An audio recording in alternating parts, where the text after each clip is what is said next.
Bonjour, Amélie de Montchalin, merci Bonjour. d'être avec nous ce matin. On l'entendait dans le journal, le G7 débute aujourd'hui au Canada sur fond de guerre commerciale.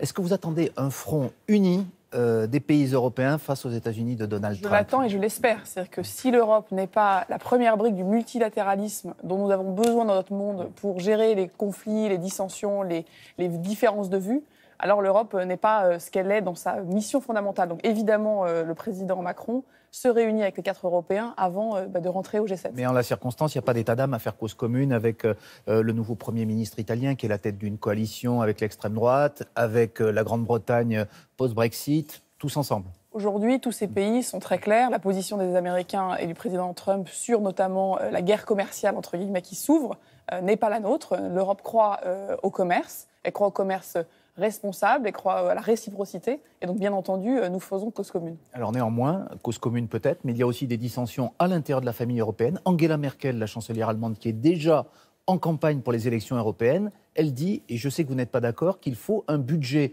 européen avant même les prochaines élections européennes. Il faut un budget pour la période 2021-2027 pour ne pas en faire un enjeu partisan, dit-elle. Pour que nos téléspectateurs comprennent bien, moi je crois à la démocratie dans une chose très simple. Des élections pour mai 2019, ça se prépare avec un projet qu'il faut ensuite réunir des électeurs, une majorité, et ensuite il faut voter pour être appliqué.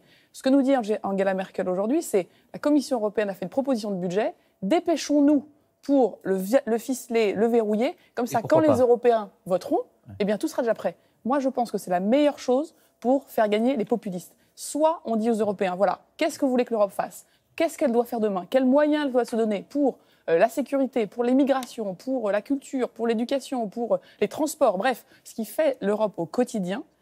On ne peut pas verrouiller les choses avant l'élection. À quoi ça sert d'avoir un programme? À quoi ça sert d'être tête de liste si tout déjà se passe? C'est comme si nous, en France, on avait voté, je ne sais pas, François Hollande et ses amis en 2014, le budget qui s'appliquerait après les élections d'Emmanuel Macron. Moi, je m'occupe du budget en France. Je peux vous dire que c'est parce qu'on a été souverain qu'il y a eu une élection qu'on peut appliquer les choses. Vous avez justement écrit une tribune il y a quelques jours en disant, je cite le titre de votre tribune, « Parlons enfin concret ».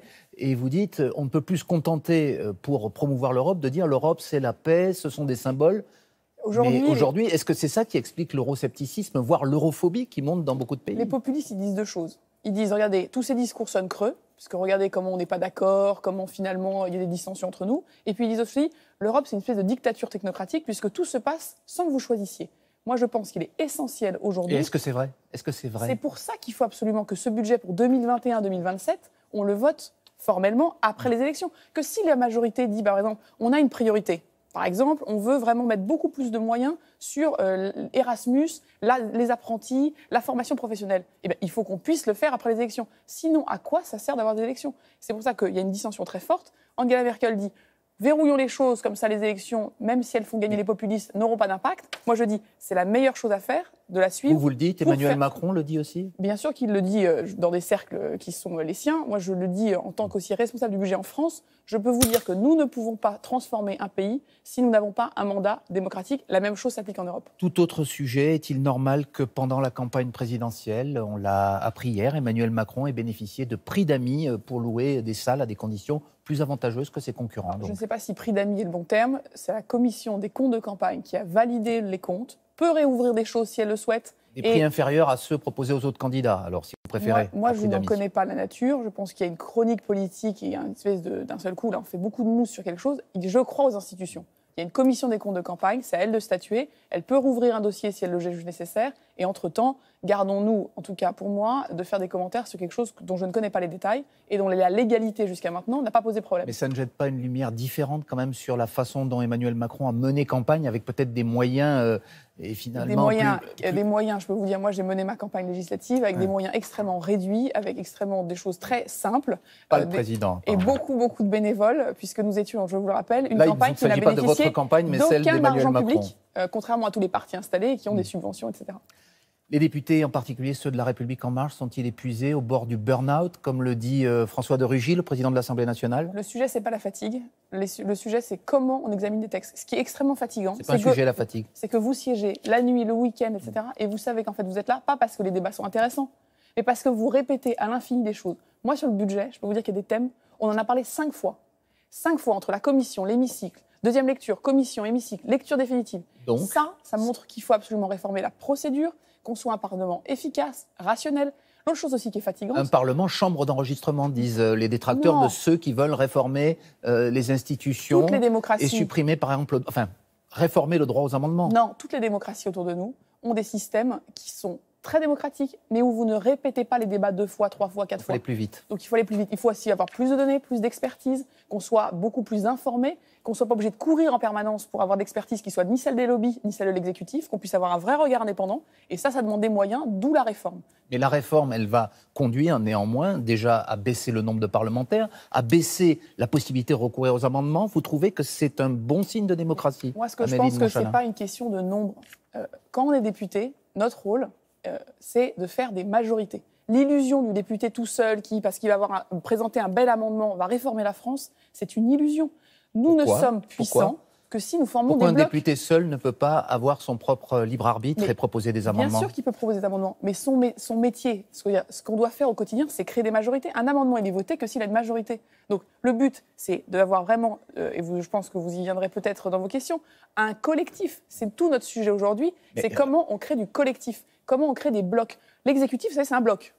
Les lobbies, c'est aussi des gros blocs. Si nous, on est tout seul, on est extrêmement fragile, on est extrêmement faible. Je précise que vous êtes ce qu'on appelle une whip. En bon anglais, cela veut dire fouet, mais dans le langage parlementaire, plus pacifiquement, cela veut dire celle qui doit instiller une cohérence, une cohésion au groupe. Est-ce qu'il y en a particulièrement besoin aujourd'hui? Parce qu'on voit effectivement des députés de La République En Marche qui ont envie d'exister après un an de mandat, et n'est-ce pas normal?